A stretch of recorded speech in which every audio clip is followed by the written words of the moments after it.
नमस्कार, मैं हूँ रत्ना शर्मा। हमारे सद्गुरु परमात्मा हमारा पहला और आखिरी सहारा होता है। यह हमें पता चलता है एक स्टोरी से सुनते हैं। हम लोग समझते हैं कि हमारे दोस्त, हमारे रिश्तेदार, हमारे पड़ोसी, हमारे माता पिता, हमारे भाई बहन, अगर कुछ भी मुसीबत होगी ये हमारे पास आएंगे और हमारी मदद करेंगे। लेकिन हर रूप में परमात्मा ही हमारी मदद करता है। जब ये सब भी नहीं रहते तब भी परमात्मा हमारी मदद ज़रूर करता है। इस कहानी से हम समझते हैं, एक बार राजा जो शहर का राजा रहता है, उसका बहुत बड़ा राज्य रहता है। तो वो राजा के घर में संतान नहीं होती है और सालों हो जाते हैं संतान नहीं होती है। तो सब लोग राजा को अलग अलग उपाय बताते हैं। ज्योतिष भी बताता है कि आपके भाग्य में संतान नहीं है।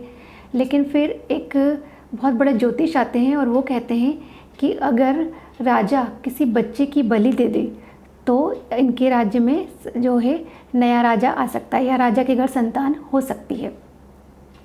राजा इस बात से साफ मना कर देता है क्योंकि वो बहुत परोपकारी रहता है। वो बोलता है मैं ऐसा पाप करके जो अपना वंश आगे नहीं बढ़ाना चाहता हूँ। लेकिन जब सब लोग, पूरे राज्य के मंत्री और सभी प्रजा बोलती कि महाराज आप ऐसा कर लीजिए, तब राजा जो है बड़े दुखी मन से उस काम को करने के लिए तैयार हो जाता है।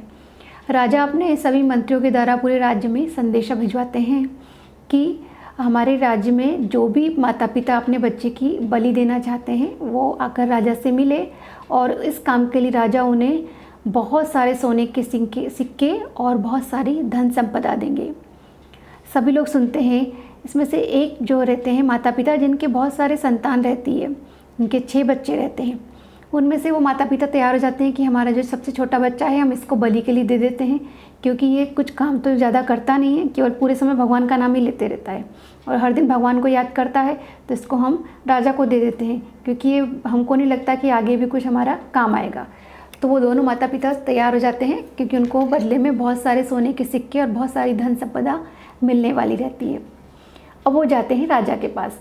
जैसे वो राजा के पास जाते हैं, राजा उस बालक को देख के डर जाते हैं कि आपका बच्चा तो बहुत छोटा है, आप कैसे तैयार हो गए इसकी बलि देने के लिए। तो उन्होंने कहा कि नहीं हम तैयार हैं इसको देने के लिए। तो उन्होंने बच्चे से पूछा कि बेटा आप तैयार हो? तो उन्होंने कहा हाँ। उस बच्चे ने भी हाँ बोल दिया। फिर वो अगले दिन तैयारी हुई, पूरा राज्य, पूरी प्रजा, सब राजा के राज्य में उस स्थान पर, राजा के महल पर आए, इकट्ठे हुए देखने के लिए कि आज राजा के घर एक बलि दी जाएगी बच्चे की, उसके बाद राजा के यहाँ संतान होगी। तब वो बच्चे से आखिरी इच्छा पूछी जाती है। राजा पूछते हैं बेटा आपकी कोई आखिरी इच्छा है? वो बच्चा कहता है कि हाँ मेरी एक ही आखिरी इच्छा है, मुझे थोड़ी देर खेलना है मिट्टी से। राजा कहते हैं ठीक है आप खेल लीजिए। वो बच्चा क्या करता है, मिट्टी की 4 ढेरी बनाता है और चारों ढेरियों को बड़े अच्छे से अपने हाथों से बना के तैयार करता है। अब वो पहली ढेरी के पास जाता है, कुछ मन में बोलता है और फिर उसको ज़ोर से लात मार कर हटा देता है। फिर वो दूसरी ढेरी के पास जाता है, फिर मन में कुछ बोलता है और फिर उसको ज़ोर से लात मारकर हटा देता है। फिर वो तीसरी ढेरी के पास जाता है, फिर मन में कुछ बोलता है, फिर वो लात मारकर उस ढेरी को हटा देता है। आखिरी में एक ढेरी के पास जाता है, उसको मन में कुछ बोलता है और वहीं घुटने टेक कर बैठ जाता है और राजा से कहता है कि ठीक है अब मैं तैयार हूँ बलि देने के लिए। राजा ने कहा एक बात बताओ, पहले ये बताओ कि आपने कौन सा खेल खेला, ये इस प्रकार पैर से ढेरियों को आपने कैसे क्यों गिराया? तो वो बच्चा बोलता है कि महाराज मैंने सबसे पहले 4 ढेरी बनाई। पहली ढेरी थी अपने माता पिता की, मैंने पहले उनसे गुहार की कि मुझे बचाओ इस मृत्यु से, लेकिन उन्होंने मेरी कोई मदद नहीं की, तो मैंने उस ढेरी को लात मार के गिरा दिया। मैंने दूसरी ढेरी बनाई अपने जो शहर के जो मंत्रियों की, प्रजा की, कि कोई प्रजा मेरी मदद करेगा इस तकलीफ़ से, लेकिन मुझे पता है कि कोई भी प्रजा में, सब तो यहाँ मुझे देखने आए हैं कि मैं कैसे मरने वाला हूँ। तो किसी मंत्री ने मेरी मदद की, न किसी प्रजा ने, तो मैंने लात से वो ढेरी को भी गिरा दिया। तीसरी ढेरी थी राजा की। राजा पूरे प्रजा का रक्षक होता है, लेकिन राजा तो खुद ही मुझे बलि देना चाहता था, तो मैंने भी वो तीसरी ढेरी जो है वो गिरा दी। अब बची चौथी ढेरी जो परमात्मा की है, जिसे मैं हर पल हर क्षण याद करता हूँ। मुझे उस पर विश्वास था, इसलिए मैंने घुटने टेक दिए कि हे परमात्मा मेरे हाथ में कुछ नहीं है, अब आप संभालो मेरी ज़िंदगी की बागडोर को। और बस मैं खड़ा हो गया।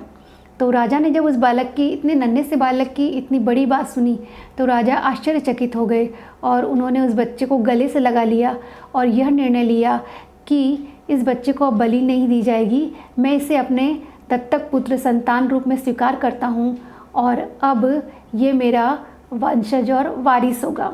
और वो बच्चा दौड़ कर गया और उसने आखिरी ढेरी, उस परमात्मा की ढेरी को जिसने बनाई, परमात्मा के लिए बनाई थी, उस मिट्टी की ढेरी को अपने गले से लगा लिया और कहा कि हे परमात्मा, हे ईश्वर, मुझे आप पर विश्वास था, आप मेरी रक्षा ज़रूर करोगे, और आपने मेरी रक्षा बराबर की। इसलिए कहा गया है कि जहाँ कोई नहीं आता वहाँ परमात्मा आपकी रक्षा करने के लिए ज़रूर आते।